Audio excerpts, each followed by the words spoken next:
السلام عليكم ورحمة الله وبركاته. اللهم صل على سيدنا محمد وعلى آل سيدنا محمد وبارك وسلم عليه. الحمد لله الحمد لله الحمد لله رب العالمين والعاقبة للمتقين، الصلاة والسلام على أشرف الأنبياء والمرسلين وعلى آله وصحبه والناس أجمعين، أما بعد. பாபு மா ஜாஅ ஃபி ஷஅரி ரசூலில்லாஹி ஸல்லல்லாஹு அலைஹி வஸல்லம். அல்லாஹ்வுடைய தூதர் முஹம்மது நபி ஸல்லல்லாஹு அலைஹி வஸல்லம் அவர்களின் தலைமுடியின் அளவு குறித்த செய்திகள். இந்த பாபுவில் 24வது ஹதீஸ். حدثنا علي بن حجر قال أخبرنا إسماعيل بن إبراهيم عن حميد عن أنس بن مالك قال كان شعر رسول الله صلى الله عليه وسلم إلى نصف أذنيه.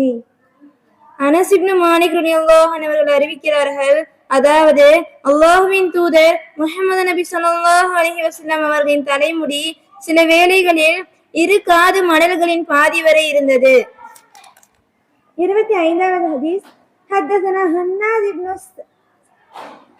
هناد بن ساري قال أخبرنا عبد الرحمن بن أبي الزناد عن هشام بن عروة عن أبيه عن عائشة قالت كنت أغتسل أنا ورسول الله صلى الله عليه وسلم من إناء واحد وكان له شعر فوق الجمة ودون الوفرة.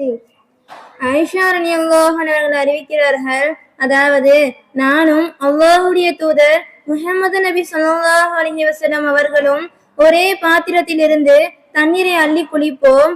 அவர்களின் தலைமுடி தோள்களுக்கு மேல் காதின் சோனைகளுக்கு கீழ் பிடரியின் நடுப்பகுதி வரை இருந்தது. 26வது ஹதீஸ்.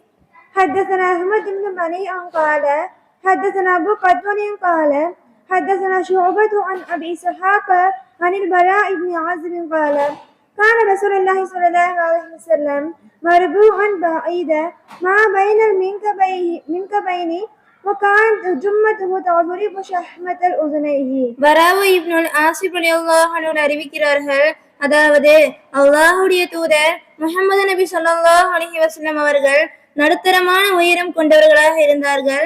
அவர்களின் தோள்களுக்கு மத்தியில் உள்ள பகுதி அகன்றதாக இருந்தது, அதாவது அகன்ற மார்புடையவர்களாக இருந்தார்கள்.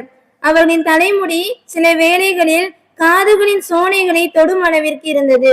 27வது ஹதீஸ்.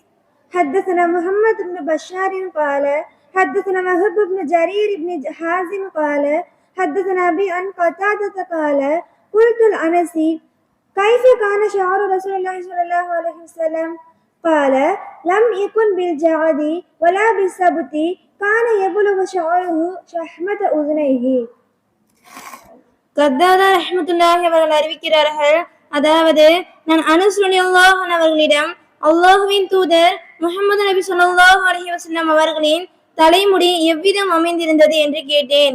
அதற்கு அவர்கள், அது முற்றிலும் சுருண்டதாகவோ படிந்ததாகவோ இருக்கவில்லை. அவர்களின் தலைமுடி அவர்களின் காதுகளின் சோனைகளை தொட்டு கொண்டிருந்தது என்று பதிலளித்தார்கள். வாஹிரு தஅவானா அல்ஹம்துலில்லாஹி ரப்பில் ஆலமீன். அஸ்ஸலாமு அலைக்கும் வரஹ்மத்துல்லாஹி வபரகாத்துஹு.